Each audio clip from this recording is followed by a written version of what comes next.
आसंताकाली सुरक्षित स्थान को स्थानांतर हो पारती उत्तराखंड में भूस्खलन जो फसी रही 4 ओडिया राज्य सरकार निर्देश क्रमे केन्दुझर जिलापाल रुद्रप्रयाग जिलापाल सहित कथा होई सेमानक सुरक्षा को सुनिश्चित करने अनुरोध कर पाणीपाग अनुकूल रहिले आसंताकाली समस्त 4 जन को सुरक्षित स्थान को अणाजिब बोली प्रतिश्रुति देइछंती रुद्रप्रयाग जिलापाल।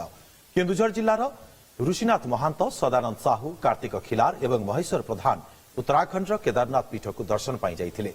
सेमाने गत 31 तारिख में सेठाकू जाइथिबा बेले वर्षा विपात जोगु फसी रहिछंती। बाबा को दर्शन पूर्व ही भूस्खलन हेबारु समस्ते फसी रहिछंती।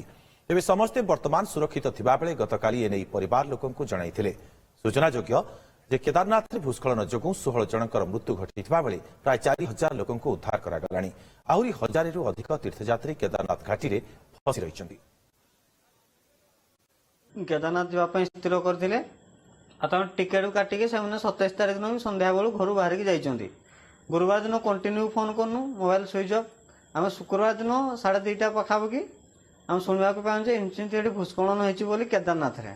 आम जते फोन कले मोबाइल लगलानी खाली स्विच ऑफ कहला। तापर जगनपुर भी 3 सांग होइके जाइतिले तांको मोबाइल भी स्विच ऑफ देखैला। आम व्यस्त हो पड़नु। तार मु घर को जाऊली बेले से केदारनाथ गोटे अननोन नंबर मोटे कॉल आसला।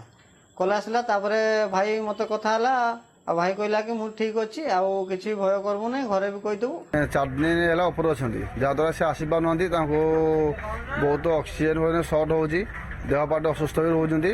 तेणुक सी मैंने बहुत देह प्रति ये कहते जहाद्वारा से आसवा चिंता कर जल्दी 2 तारिख दिन आम कथबार्ता है आम टे शांति अच्छे तेणु सी बर्तमान सुधा भी सी मैंने बहुत ये अच्छा।